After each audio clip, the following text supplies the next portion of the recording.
Okay व्यवस्थित आता तुम्हाला माझा आवाज येतोय का? हो सर. ओके. आणि आणि स्क्रीन दिसते का तुम्हाला? हो सर. दिसते sir. Okay, okay, okay, okay, okay.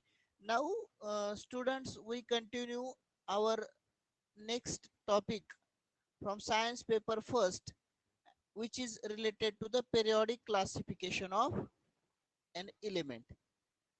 Last lecture, we already studied the structure of the modern periodic table, and in this structure, we already studied that in modern periodic table there are 7 horizontal rows and 18 vertical column.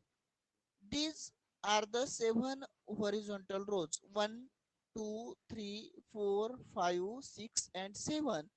It is a horizontal rows, and 18 vertical column is 1, 2, 3, 4, 5, 6, 7, 8, 9, 10, 11, 12, 13, 14, 15, 16, 17 and 18. Means in this way, here the 7 horizontal rows it is a period, and 18 vertical column it is a group. Now the group first and second and group number 13 to 17, it is a normal element. Group number 18, it is a noble gas, inert gas or zero group element. Then group number 3 to 12, this is middle of the periodic table. It is a D block element, and we can say it is a transition metal element. And at the bottom of the periodic table, there are two different separate rows are present, and that element is called as the inner transition element. That is, it is a F block element. म्हणजे विद्यार्थी मित्रांनो, आपण या chapter मध्ये आतापर्यंत या periodic टेबलचं structure व्यवस्थितपणे समजावून घेतलेलं आहे. यामध्ये हा ग्रुप 1 आणि 2, त्यानंतर 13 ते 17, त्यानंतर 18, 3 ते 12 आणि आवर्त सारणीच्या तळाशी असलेल्या 2 स्वतंत्र आडव्या ओळी, आणि मग यामध्ये आपण व्यवस्थितपणे त्यांचं पूर्ण स्ट्रक्चर आतापर्यंत समजावून घेतलेलं आहे. आणि मग आपण आणखी एक गोष्ट लक्षात घेतली होती की ग्रुप्स अँड इलेक्ट्रॉनिक कॉन्फिगरेशन. तर मग आपण आता बघा, इथे suppose we consider the group number 1, that is hydrogen, lithium, sodium, rubidium, cesium, francium, etc. The all element have one electron in their outermost shell, and so we can easily say that the valency of the group first element having 1. Also, suppose we consider the beryllium, magnesium, calcium, strontium, barium, radon, etc. Then it is alkaline earth metal, and there are 2 electron in their outermost shell. So in this way we can say that the valency of this particular is the 2. As well as, suppose we consider the halogen group. Here halogen group: fluorine, chlorine, bromine, iodine, acetylene, etc. There are 7 electron in outermost shell of the element in fluorine, chlorine, bromine, iodine, acetylene, etc. And therefore the family of halogen, while going from top to bottom within any group, then one electronic cell get added at a time. आणखी एक वैशिष्ट्य आपण बघितलं की as we go from top to bottom, म्हणजे आपण बघा आता सपोज इथे वरून आपण खाली येत गेलो तर तुमच्या लक्षात येईल की गणामध्ये काय होतं, एक एक कक्षा वाढत जाते. आणि मग या सगळ्या गोष्टीवरून from we can say that electronic configuration of that outermost cell is a characteristics of a particular group. However, as we go down a group, the number of cell goes on increases. तर अशा पद्धतीने आपण हा सगळा भाग बघितला. आणि ही जी line आहे, it is a zigzag line present in the periodic table. Left of the zigzag line there are the metal, whereas in case of the right of the zigzag line there is a non-metal, and in particular line there is a metalloid. तर आतापर्यंत हे periodic टेबलचं सगळं structure मी तुमच्या पुढे table ठेवलेलं आहे. तर हे सगळं स्ट्रक्चर आपण आतापर्यंत बघितलंय. तर हे व्यवस्थित तुमच्या लक्षात आलंय का? मला एकदा ते क्लिअर सांगा. हो सर बोला. आले. ओके. आता बघा, आज आपला जो उद्देश आहे, आता आज मला तुमच्या पुढे जी कन्सेप्ट ठेवायची, periods and it's electronic configuration. You will find that the number of valence electron in different these elements, however, the number of cell is the same. Here, suppose we consider the period number 2, that is lithium. 1 minute.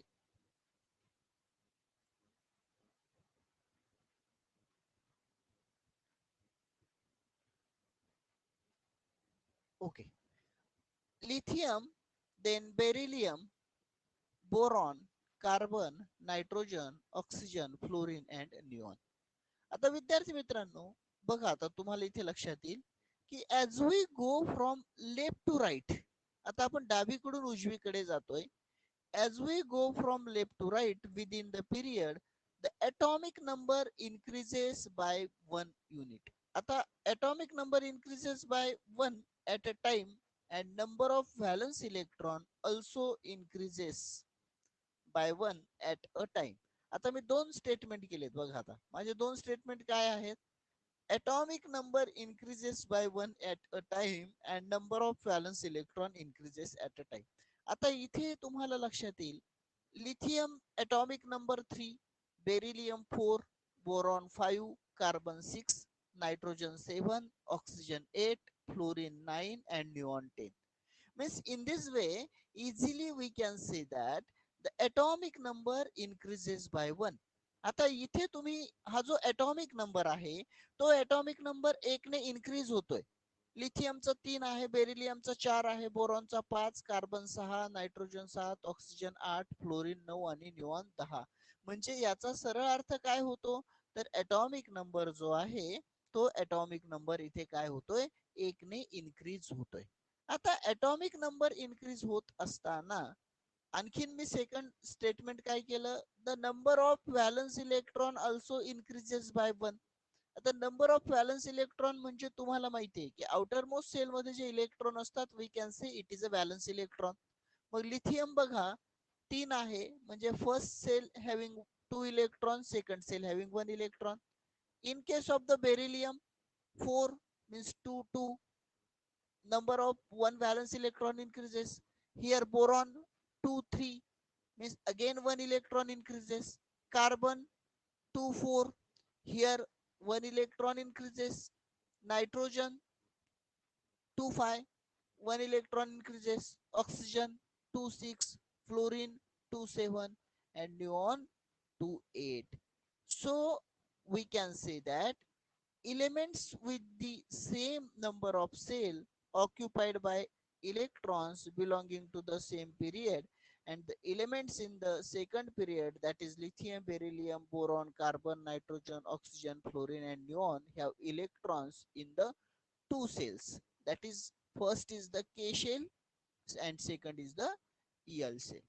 And so elements in the third period, आता आपण जर उदाहरण घेतलं, नेमली sodium, magnesium, aluminium, silicon, phosphorus, sulphur, chlorine and argon, ह्या electron in 3 sale. म्हणजे आता तुम्ही लक्षात घ्या की यामध्ये जसे लिथियम, बेरिलियम यातले सगळे इलेक्ट्रॉन 2 सेल मध्ये होते, तसे आता इथे सोडियम बघा, we know that atomic number of sodium is किती आहे? atomic number of sodium is 11. 11. So electronic configuration is 281. 281. Very good. The electronic configuration of sodium is 281. So we can easily say that the there are the three cell uh, in revolve, means in 11 electron which is revolving around the nucleus in three different cell.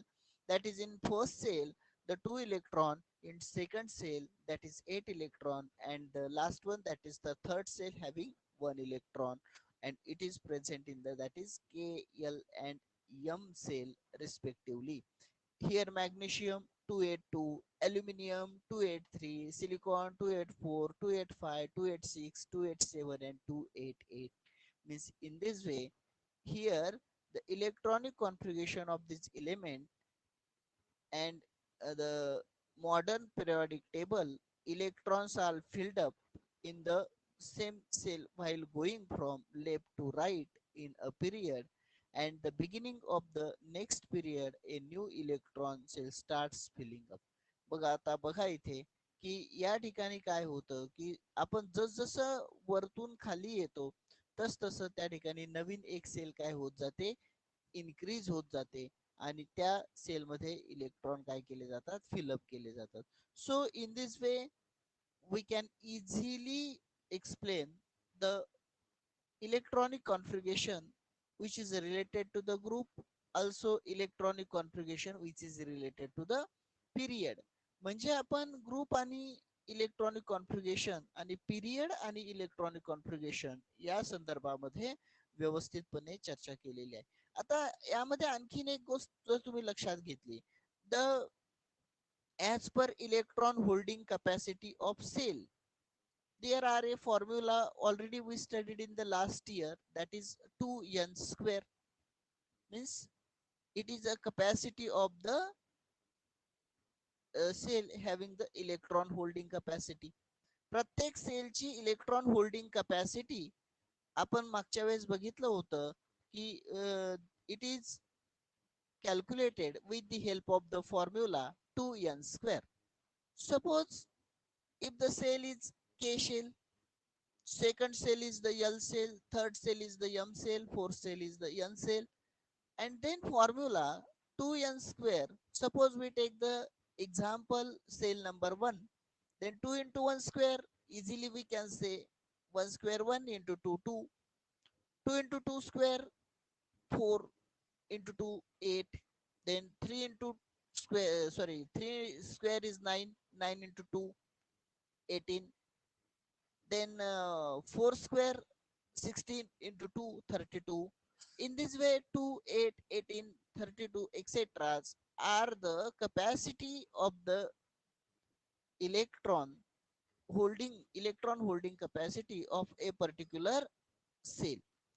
So the chemical reactivity of an element is determined by the number of valence electron in it and the cell number of the valence cell, and also the information of these points is obtained from the position of element in the periodic table.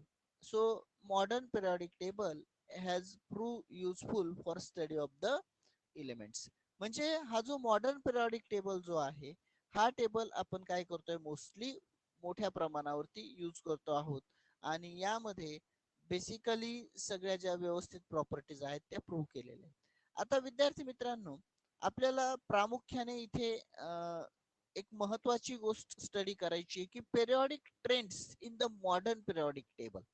आता तुमच्या पुढे मी हा table व्यवस्थितपणे सगळा जो मी माझी screen share करून तुमच्या पुढे ठेवलेला आहे. तर यामध्ये मला तुम्हाला या मॉडर्न पिरियडिक टेबलचं स्ट्रक्चर तुमच्या पुढे व्यवस्थित ठेवून त्यानंतर ग्रुप आणि पिरियडच्या इलेक्ट्रॉनिक कॉन्फिगरेशनच्या कन्सेप्ट क्लिअर करायच्या होत्या.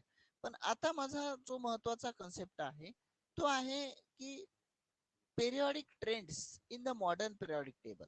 मग यामध्ये कोणकोणत्या पिरियॉडिक ट्रेंड्स आहेत, तर एक महत्वाची कन्सेप्ट आहे तीन, म्हणजे number 1 is the valency, then second one is the atomic size, and third one is the metallic and non-metallic character, and fourth one is the gradation in halogen family.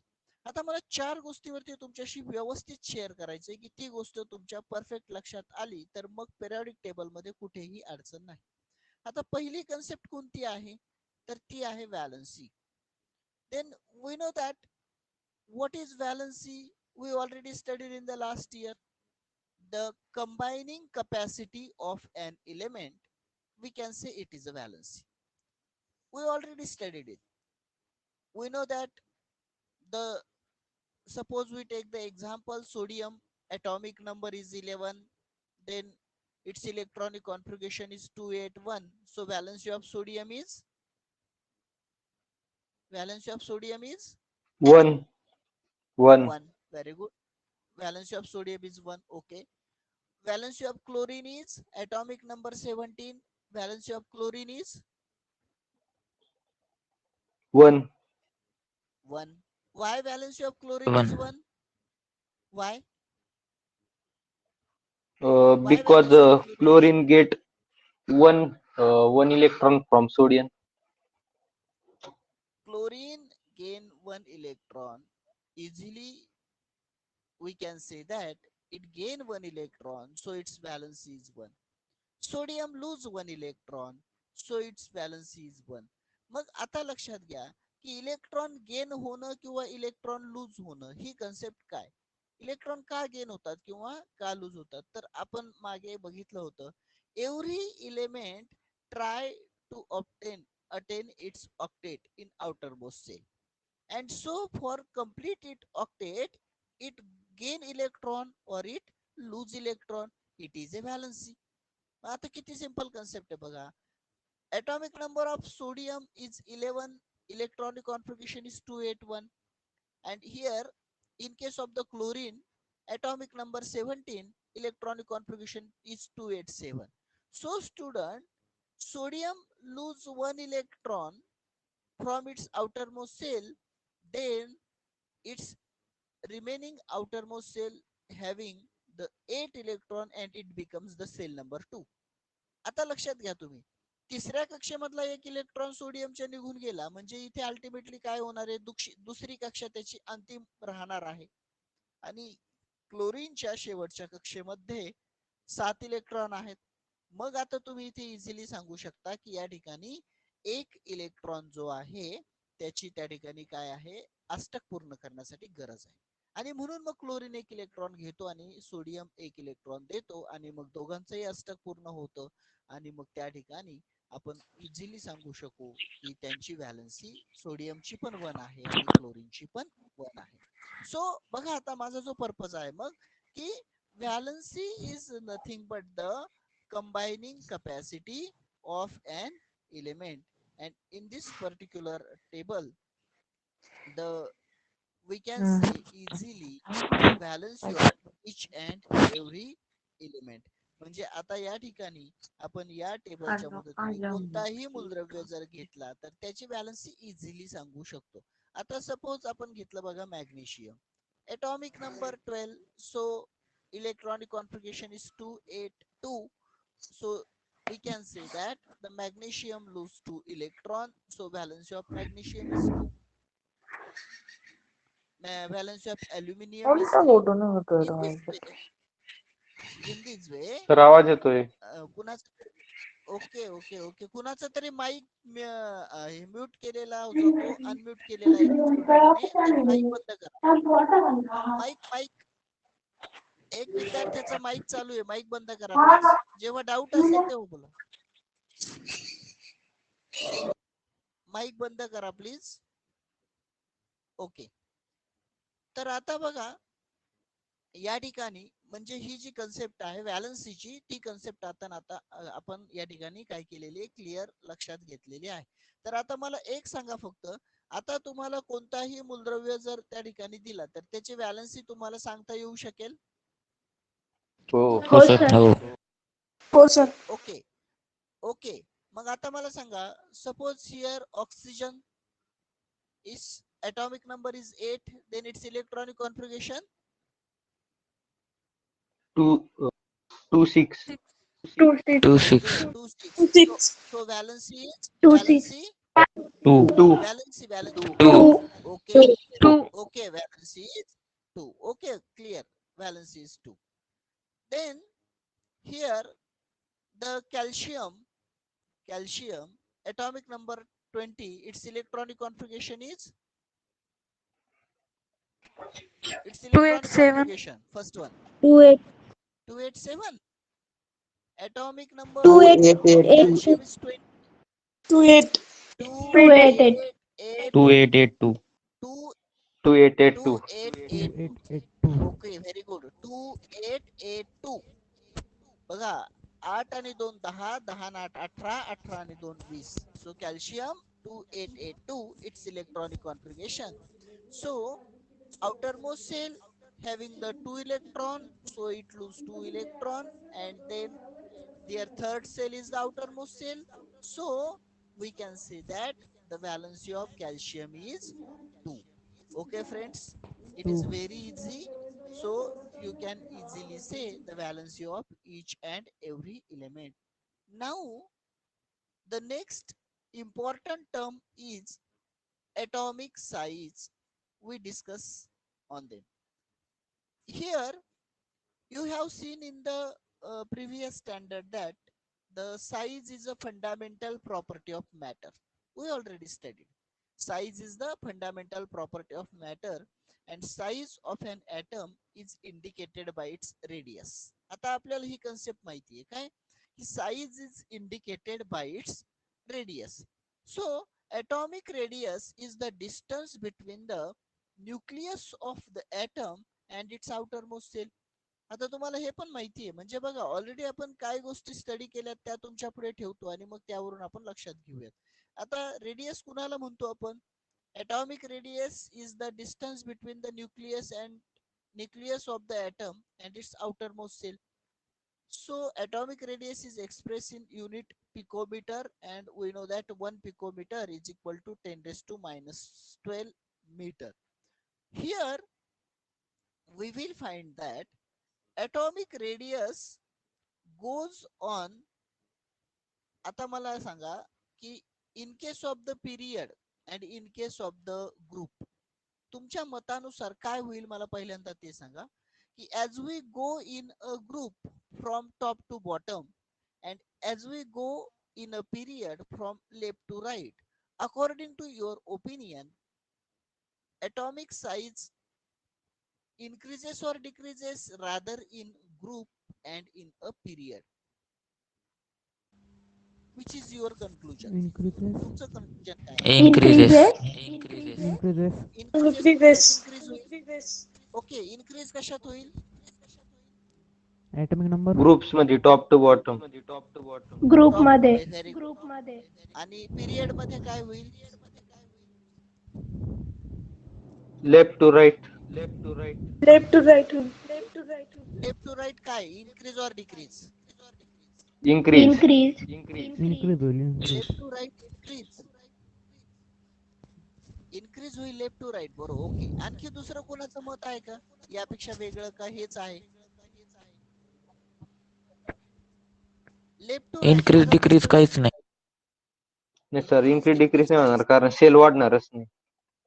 Okay, बघा आता मला दोन जणांनी दोन उत्तर दिलेत. एकाने सांगितलंय इनक्रीज होईल आणि एकाने सांगितलंय इनक्रीज डिक्रीज काहीच होणार नाही. ओके, आपण बघूयात काय होतं ते पण बघू आपण.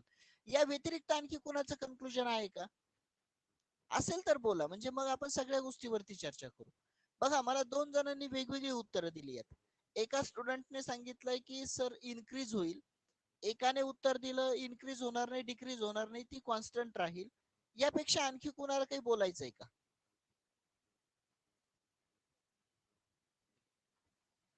बोला पटकन. अरे बोला, यापेक्षा वेगळं कोणाला आणखी बोलायचंय का? बरं, यांच्या मताशी सहमत आहात का दोघांनी जी उत्तरं दिली आहेत त्यांच्याशी? अरे बोला ना. ओके, चला. कदाचित तुमच्याकडून आवाजाला काही प्रॉब्लेम येत असेल. आता मी थोडी व्यवस्थित चर्चा करतो आणि मग तुमच्याशी बोलतो. आता पहिलं उत्तर जे आहे ते सर्वांचं करेक्ट आहे, परंतु सेकंड आन्सर जे आहे ते करेक्ट नाहीये. त्याचं कारण सांगतो. As we go from left to right, जसं आपण डावीकडून उजवीकडे जातो, atomic size become decreases. Atomic size decrease होत जाते. ती कशी होते मी ते तुमच्याशी ग्रुपच्या नंतर चर्चा करतो तुमच्या बरोबर. पहिल्यांदा ग्रुप समजावून घेऊ, मग मी पिरियडच्या वेळेस चर्चा करेल तुम्हाला. आता लक्षात घ्या, ग्रुप मध्ये म्हणजे ही कन्सेप्ट व्यवस्थित क्लिअर करा, तुमची थोडीशी ही कन्सेप्ट क्लिअर नाहीये. आता as we go from top to bottom in a group, then we know that the number of cell become increases. आता पहिली कन्सेप्ट तर क्लिअर आहे की while going from top to bottom in a group, then the number of electron number of cell become increases. And if the number of cell is increases, then we can easily say that the distance between the nucleus and outermost cell become increases. So its radius is increases, and we know that if radius is increases, then atomic size is increases. म्हणजे पहिली concept तर clear आहे, ती सगळ्यांना समजण्यासारखी आहे, ती माहिती पण होती, त्यामुळे त्याच्यावरती फार काही इतका विशेष महत्वाचा मुद्दा नाहीये. की गणामध्ये वरून खाली जाताना ॲटॉमिक नंबर हा काय होत जातो, इन्क्रीज होत जातो. आणि ॲटॉमिक नंबर इन्क्रीज झाला की अल्टिमेटली त्या ठिकाणी काय होतीये, त्याची जी कक्षा आहे ती वाढतीये. कक्षा वाढली म्हणजे सेंटर आणि आउटर मोस्ट सेल यांच्यातलं अंतर वाढतं, आणि अल्टिमेटली त्या ठिकाणी तुम्ही काय म्हणू शकताय की अंतर वाढलं म्हणजेच त्या ठिकाणी त्याची काय झाली, रेडियस वाढली, रेडियस वाढली म्हणजेच त्याची साईज वाढली. आता आपला महत्वाचा मुद्दा जो आहे की the going from left to right within a period. आता हा महत्वाचा मुद्दा. द ॲटॉमिक नंबर या ठिकाणी काय होतंय तुमचं, इन्क्रीजेस बाय 1 युनिट. आता बघा, atomic number increases by 1 unit. Suppose we take the example of lithium 3, beryllium 4, boron 5, carbon 6, nitrogen 7, oxygen 8, fluorine 9 and neon 10. आता हा जर पिरियड बघितला तुम्ही की as we go from left to right within a period, the atomic number increases by 1 unit. atomic number एक एक युनिटने काय होत चाललेला आहे, इन्क्रीज होत चाललेला आहे. Meaning the positive charge on the nucleus increases by 1 unit at a time. आता ही कन्सेप्ट खूप महत्वाची आहे. तुमचा ॲटॉमिक नंबर इन्क्रीज होत जातो, याचाच अर्थ काय, तुमची कक्षा नाही वाढत. The shell is a constant, but in particular cell, in a particular valence cell, the number of electrons become increases by 1 unit. And then we can easily say that the positive charge on the nucleus is also increases by 1 unit at a time. म्हणजे तुमच्या लक्षात आलं का विद्यार्थी मित्रांनो, तुम्हाला हे माहितीये की जितके इलेक्ट्रॉन कक्षेमध्ये रोटेट होत असतात, तितकेच त्या ठिकाणी न्यूक्लियस मध्ये काय असतात, प्रोटॉन असतात. ही तर गोष्ट सगळ्याला माहिती.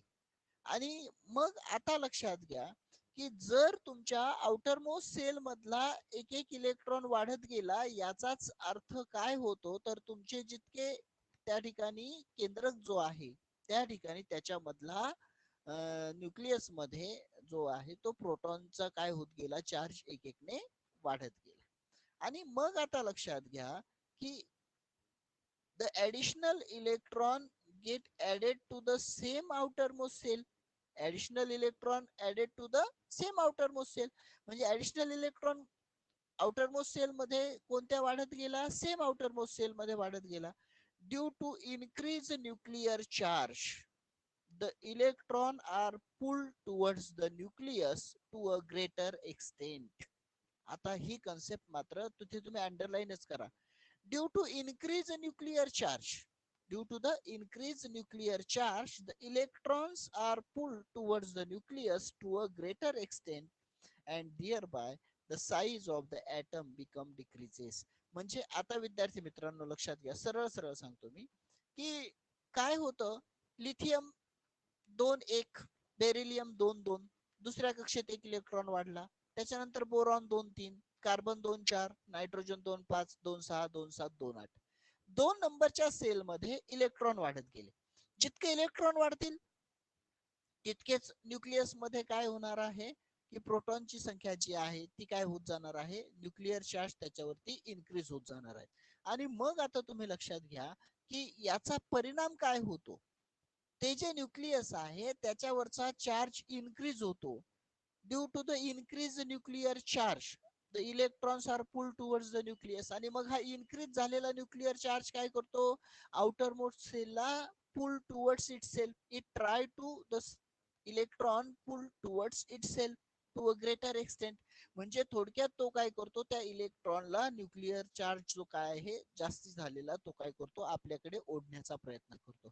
आणि मग आता मला विद्यार्थी मित्रांनो सांगा की जर समजा न्यूक्लियसने तो आउटर मोस्ट इलेक्ट्रॉन जो आहे त्याला आपल्याकडे पुल करण्याचा प्रयत्न केला, आपल्याकडे ओढण्याचा प्रयत्न केला, तर त्या ठिकाणी radius become increases or decreases, काय होईल? डिक्रीजेस. अल्टिमेटली डिक्रीजेस होईल. Ultimately radius decreases. मी एक साधं उदाहरण सांगतो. समजा बघा, तुम्ही कल्पना करा, तुम्ही शाळेच्या मैदानावरती खेळताय, तुम्ही तुमच्या भोवती एक सर्कल केलं, मध्ये उभे आहात, तुमच्या भोवती एक सर्कल आहे, त्याच्या बाहेर एक सर्कल आहे, त्या सर्कल वरती सुरुवातीला एक विद्यार्थिनी आहे, मग दुसरी आली, तिसरी आली, चौथी आली, सर्कल मध्ये दुसऱ्या संख्या वाढत गेली, मग तुमचा चार्ज वाढतो आणि मग तुम्ही काय करता, तो जो बाहेरचे इलेक्ट्रॉन आहे ते तुमच्याकडे ओढायचा प्रयत्न करता, कारण तुमची ताकद वाढली आहे, तुमचा चार्ज वाढलेला आहे. तुम्हाला माहितीये इलेक्ट्रॉनचं जो मास असतं ते व्हेरी लेस असतं, प्रोटॉनचं त्याच्यापेक्षा स्ट्रॉंग असतं. अल्टिमेटली सेंटरचा जो न्यूक्लिअर चार्ज आहे तो स्ट्रॉंग आहे आणि न्यूक्लिअर चार्ज स्ट्रॉंग असल्यामुळे तो काय करणार आहे, आउटर मोस्ट इलेक्ट्रॉन तुमच्याकडे पुल करण्याचा प्रयत्न करेल आणि ती सेल जर ओढली गेली तर अल्टिमेटली डिस्टन्स जे आहे ते कमी होईल. डिस्टन्स कमी झालं म्हणजेच मग आपण काय म्हणू, radius become decreases. And also easily we can say that friends, the atomic size become decreases. In this way we can easily say that as we go from top to bottom in a group, the atomic size is increases, where as we go from left to right in a period, the atomic size become decreases. So it is a second concept. Now the third concept is the metallic and non-metallic character. Here, the third concept is the metallic and non-metallic character. आता आपण दोन concept बघितल्या, आता आपल्याला metallic आणि non metallic character बघायचे. आता मी तुम्हाला बघा एक हा ग्रुप दाखवतो, माझा कर्सर इथे आहे, त्याच्यावरून मला एक तुम्ही सांगा, इथे कार्बन आहे, सिलिकॉन आहे, जर्मॅनियम, टीन आणि लेड. आता या ठिकाणी बघा की कार्बन आणि कार्बन जर बघितलं, we know that carbon is a non metallic property. Silicon and germanium, it is a metalloid. We know that what is metalloid, the substance which shows the properties of metal as well as non-metal, it is a metalloid. And here tin and lead, it is a metal. आता बघा, non metal, metalloid, metalloid, metal, metal. So by observation of a particular group we can conclude the metallic character become dash dash when we go from top to bottom. ही जी dash डॅशची जागा आहे ती तुम्ही भरायची, म्हणून मी डॅश डॅश म्हटलं. Metallic character increases, sorry metallic character काय होतील आता, इन्क्रीज होतील का डिक्रीज होतील? Increase. Okay okay. Metallic character increases as we go from top to bottom in a group. And here in a period, period मध्ये काय होईल बरं, metallic character Decreases. Decrease. Okay okay decreases. बघा आता metallic character become decreases. आता इथे metallic character जर तुम्ही बघितले तर मेटॅलिक कॅरेक्टर इथे काय होतील तुमचे, डिक्रीज होतील as we go from left to right in a period and as we go from top to bottom in a group, metallic character become increases. आता माझा प्रश्न व्यवस्थित लक्षात घ्या बरं का, की according to your opinion why metallic character become increases in a group when we go from top to bottom. म्हणजे टॉप टू बॉटम जाताना तुम्हाला काय वाटतं, मेटॅलिक कॅरेक्टर इन्क्रीज का होतील, त्याला काय कारण असेल सांगा बरं कोणीतरी एकाने.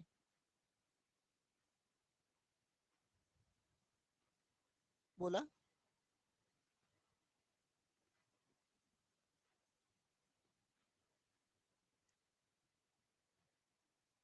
ओके, चला.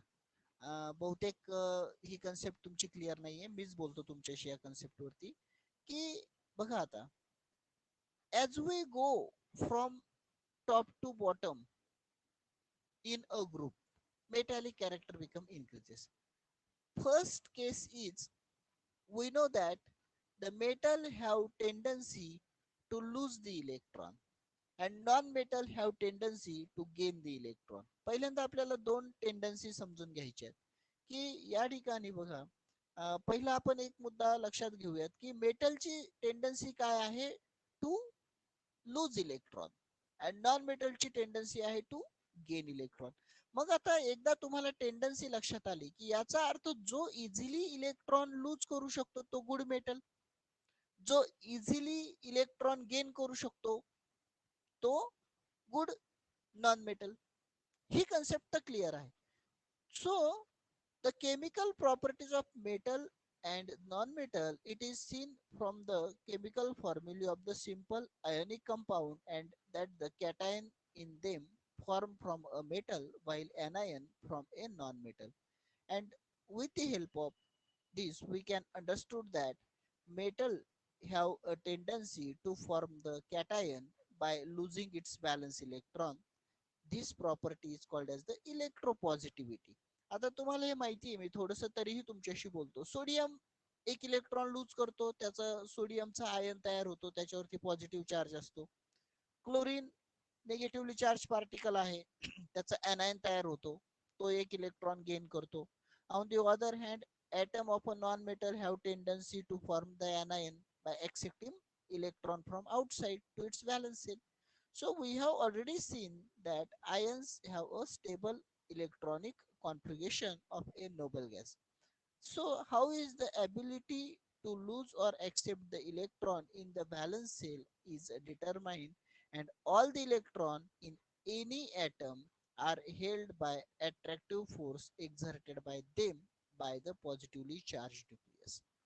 So in this way, electrons in the inner cell lie in between the valence shell and the nucleus because of their presence of the effective nuclear charge.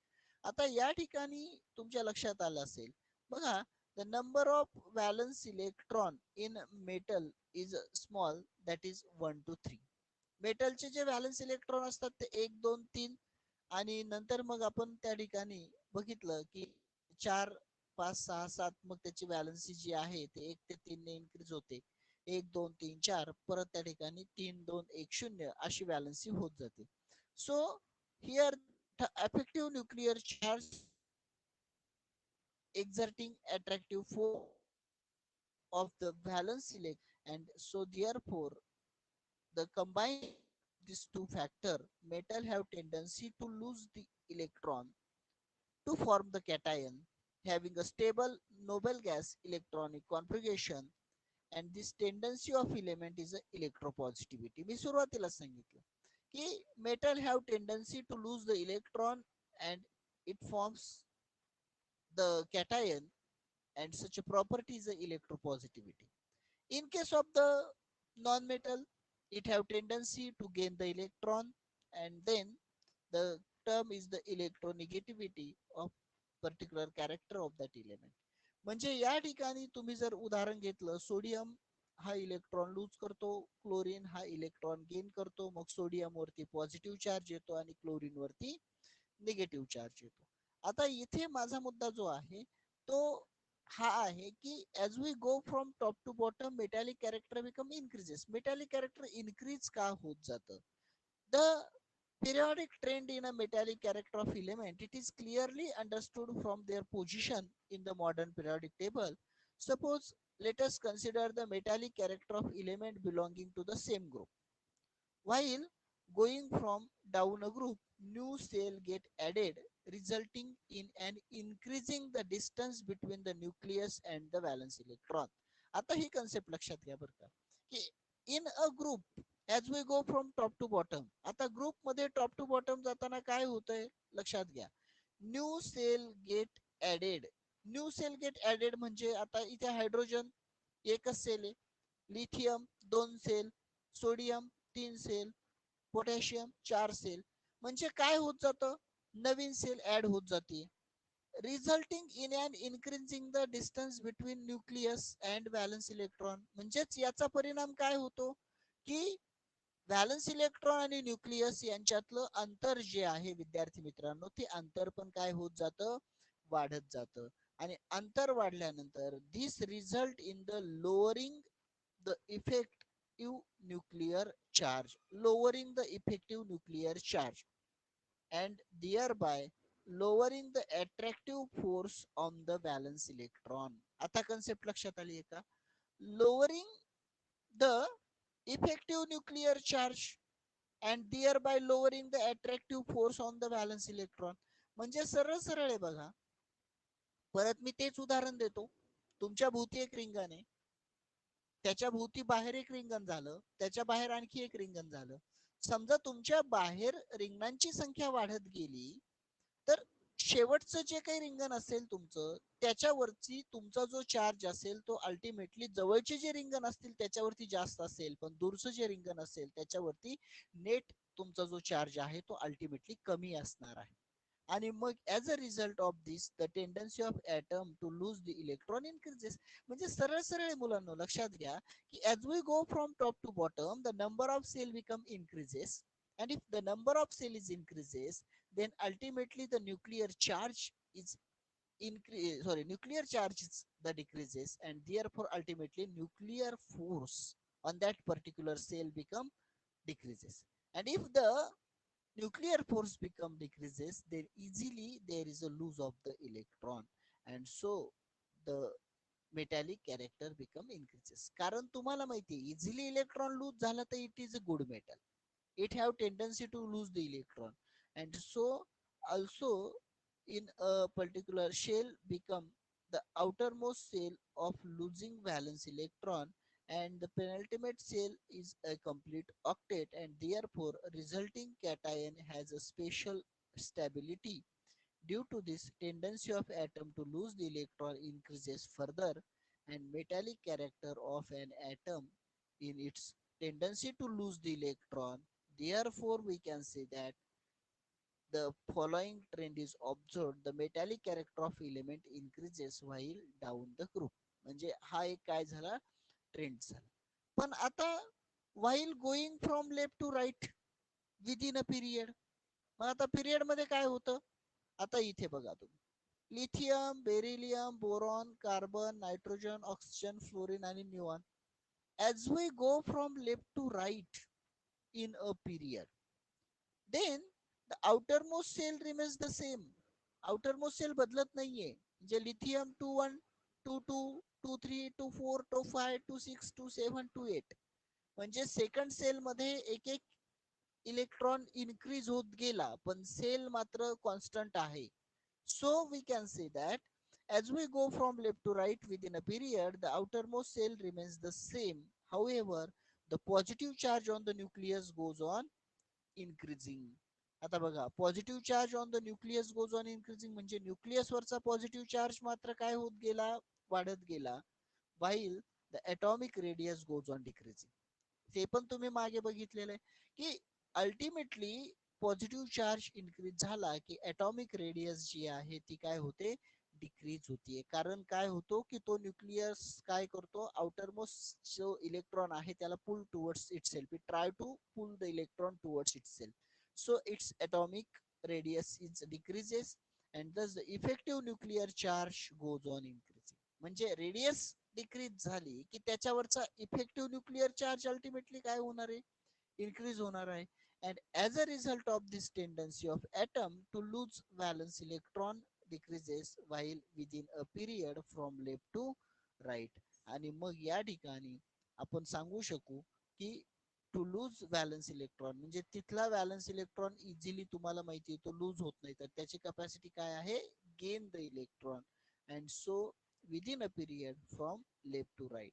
म्हणजे आपल्याला ह्या दोन ट्रेंड्स इथे व्यवस्थितपणे काय करता येत आहेत, सांगता येत आहेत. So the factors, these two factors, namely increasing nuclear charge and decreasing atomic radius as we go from left to right within a period, are responsible for the increasing effective nuclear charge, and therefore valence electron are held with a greater and greater attractive force. म्हणजे थोडक्यात या ठिकाणी काय होतं की तिथला nuclear force increase झाल्यामुळे increasing the effective nuclear charge a valence electron are held together with greater and greater attractive force. म्हणजे थोडक्यात त्या बाह्यतम कक्षेतले जे इलेक्ट्रॉन आहेत काय केले जातात, इन्क्रीजिंग न्यूक्लिअर चार्ज मुळे त्या ठिकाणी ते एक प्रकारे धरून ठेवले जातात. and this is called as the electronegativity of an atom, and due to increasingly electronegativity from left to right within a period, the ability of atom to become the anion by accepting the outside electron, and therefore the tendency of an element to form the anion or the electronegativity is the non-metallic character of an element. म्हणजे थोडक्यात या ठिकाणी ही जी इलेक्ट्रोपॉझिटिव्हिटी आणि electronegativity ह्या concept ज्या पद्धतीने होतात त्या पद्धतीने आपण आणखी कन्सेप्ट सांगू शकतो. मेटॅलिक आणि नॉन मेटॅलिक कॅरेक्टर हे रिलेटेड टू इच अदर आहेत. So as we go from top to bottom the metallic character become increases while going from left to right the metallic character become decreases and non-metallic character become increases. तर आता मला सांगा any doubt in particular concept that is metallic or non-metallic character, यामध्ये काही doubt आहे का आता तुमच्या मनात? No sir. बोला. ओके, नाही कन्सेप्ट सर. एकदम क्लिअर झाली? ओके, कन्सेप्ट एकदम क्लिअर झाली आहे सर हो सर. तर हा बोला. सर metallic बोला. character please repeat metallic character concept. Metallic character, okay. Metallic character is simple concept, that is metallic character means metal have tendency to lose the electron, and metallic character increases as we go from top to bottom in a group. आता लक्षात घ्या, आपण गणामध्ये वरून खाली जाताना metallic character increase होतं. Metallic character increase होतं म्हणजे काय तुमच्या लक्षात आलं का? तर त्याची जी प्रॉपर्टी आहे मेटॅलिक कॅरेक्टर म्हणजे त्याची धातू, त्याला कॅरेक्टरला आपण वैशिष्ट्य, धातू वैशिष्ट्य, त्याची धातू धातू गुणधर्म वाढत जातो. थोडक्यात त्याच्यामध्ये जो धातू हा जो गुणधर्म आहे तो वाढतो. मग तो गुणधर्म कसा वाढतो, तर आता तुम्ही आता एक उदाहरण घेऊ आपण. समजा हायड्रोजन, लिथियम, सोडियम, पोटॅशियम. हायड्रोजनच्या भोवती एक सेल, लिथियमच्या भोवती 2, सोडियमच्या भोवती 3, पोटॅशियमच्या भोवती 4. आता मला तुम्ही सांगा की कक्षा वाढत गेली, कक्षा वाढली म्हणजे काय होतं की सेंटर आणि आउटर मोस्ट सेल यांच्यातलं अंतर वाढत जातं. आता अंतर वाढल्यानंतर मग त्या ठिकाणी अल्टिमेटली काय होणार आहे, तिथला जो न्यूक्लिअर चार्ज आहे तो न्यूक्लिअर चार्ज जसजसं ती कक्षा लांब लांब लांब जाईल तस तसं त्या ठिकाणी त्याच्यावरचा नेट न्यूक्लिअर चार्ज काय होणार आहे, कमी होणार आहे. आणि नेट न्यूक्लिअर चार्ज त्याच्यावरचा कमी झाला की अल्टिमेटली शेवटच्या कक्षेमध्ये जो इलेक्ट्रॉन आहे तो इझिली लूज होईल. म्हणजे जितका जवळचा इलेक्ट्रॉन लूज व्हायला जास्त फोर्स लागतो तितका शेवटचा इलेक्ट्रॉन लूज व्हायला फोर्स लागणार नाही, तो सहजासहजी बाहेर पडेल. आणि जितका इलेक्ट्रॉन सहजासहजी बाहेर पडतो तितकं त्याचं मेटॅलिक कॅरेक्टर जास्त. म्हणजे सरळ सरळ आहे, तुमचं लिथियम पेक्षा सोडियम जास्त क्रियाशील आहे, त्याच्यापेक्षा पोटॅशियम जास्त क्रियाशील आहे. मग ही क्रियाशीलता का आली यांच्यामध्ये, कारण यांच्यातल्या कक्षा वाढत गेल्या आणि कक्षा वाढल्यामुळे शेवटच्या कक्षेमध्ये जो इलेक्ट्रॉन आहे त्याच्यावरती जो नेट न्यूक्लिअर चार्ज असायला हवा, जो फोर्स त्याच्यावरती असायला हवा तो तितक्या प्रमाणामध्ये राहत नाही. आणि त्यामुळे विद्यार्थी मित्रांनो काय होतं की शेवटच्या सेल मधला इलेक्ट्रॉन जो आहे तो इझिली लूज होतो आणि म्हणून मग त्याचं मेटॅलिक कॅरेक्टर काय होत जातं, इन्क्रीज होत जातं. ओके, तर झालाय डाऊट क्लिअर तुमचा? हो सर. ओके, तर आता बघा लास्ट एक कन्सेप्ट आहे आणि ती अत्यंत सोपी कन्सेप्ट आहे, त्याच्यावरती फक्त कधीतरी 1-2 मार्काला प्रश्न येतो. Gradation in the halogen family. आता बघा here the group number 17 that is fluorine, chlorine, bromine, iodine, astatine, etc. These are the halogen family and all of them have the general formula X2 means F2, Cl2, Br2, I2, etc. So the general formula having X2, लक्षात ठेवा यांचा general formula X2 आहे. A gradation is observed in the physical state down the group. आता याच्यामध्ये gradation observe होते physical state मध्ये, म्हणजे त्याच्या भौतिक अवस्थेमध्ये. काय ग्रेडेशन आहे बघा, fluorine and chlorine are gaseous. आता इथे बघा, हा फ्लोरीन आहे आणि हा क्लोरीन आहे. These fluorine and chlorine are in the gaseous state. Here, bromine and iodine, acetylene, etc. remaining. That is, bromine having the liquid state, while iodine is a solid state. बघा यामध्ये काय काय दिलेलं आहे तुम्हाला. तर हा जो आहे ना फ्लोरीन क्लोरीन, हे गॅसियस स्टेट मध्ये आहे. हा ब्रोमीन जो आहे तो लिक्विड स्टेट मध्ये आहे आणि हा जो आहे आयोडीन तो सॉलिड स्टेट मध्ये आहे. तर हे एक ग्रेडेशन आहे. फक्त ग्रेडेशन म्हणजे काय, हे एकाच ग्रुप मध्ये आहेत पण यांच्यामध्ये थोडीशी भिन्नता आहे, त्याला प्रवणता म्हणतात. त्यांच्यामध्ये थोडीशी प्रवणता आहे, थोडीशी भिन्नता आहे ह्या ग्रुपच्या संदर्भामध्ये फक्त. आणि ती स्पेशली मग या ठिकाणी मेन्शन केली आहे की फ्लोरीन क्लोरीन हे गॅसियस मध्ये, ब्रोमीन हा जो आहे तो लिक्विड मध्ये, आणि बाकी जो आयोडीन आणि एस्टेटाईन जे आहेत एक्सेट्रा ते आहेत सॉलिड स्टेट मध्ये. So student, bus just it is a gradation in the halogen family. 1-2 मार्काला प्रश्न विचारला तर विचारतात, त्यात फार काही अवघड नाहीये. फक्त त्यांच्या स्टेट बदललेले आहेत, म्हणजे फ्लोरीन क्लोरीनची गॅस आहे, ब्रोमीनची लिक्विड आहे आणि आयोडीनची सॉलिड आहे. तर अशा पद्धतीने ही कन्सेप्ट आहे. आणि या ठिकाणी आय थिंक हा जो मॉडर्न पेरियडिक टेबल जो आहे तो आपण अतिशय इन डिटेल स्टडी केलेला आहे. तर हा मॉडर्न पेरियडिक टेबल पण या ठिकाणी संपतो आहे. So it is a very important topic in science paper first. Also it is a very easy if we totally understood the particular modern periodic table, then it is a very easy. हा table व्यवस्थित समजावून घ्या. अतिशय सोपा असा हा एक chapter या ठिकाणी आपण फिनिश केलेला आहे. तर फक्त आता एकच सांगा की ह्या संपूर्ण चॅप्टर मध्ये कुठे काही डाऊट्स वगैरे आहेत का तुम्हाला? नाही. ओके. सो बघा आता या ठिकाणी ही पूर्ण कन्सेप्ट आपली संपते. आता आपण या ठिकाणी काय करूयात, थांबूयात. फक्त एकच सांगतो, सेतू अभ्यासक्रमाच्या ज्या टेस्ट आहेत, तर जर चुकून कुणाच्या राहिलेल्या असतील, बहुतांशी आलेल्या आहेत पण चुकून राहिलेल्या असतील, तर आज शेवटची संधी म्हणून तुमच्या टेस्ट मी ऍक्सेप्ट करेल, कारण हे मार्क आपल्याला ऑनलाईन भरायचे आहेत, अत्यंत महत्वाचे आहेत. सो त्यासाठी आज तुम्ही काय करा, जे चुकून कुणी राहिलेले असतील त्यांनी त्या जमा करा.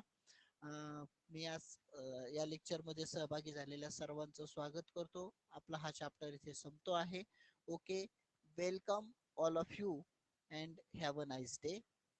Then bye all of you.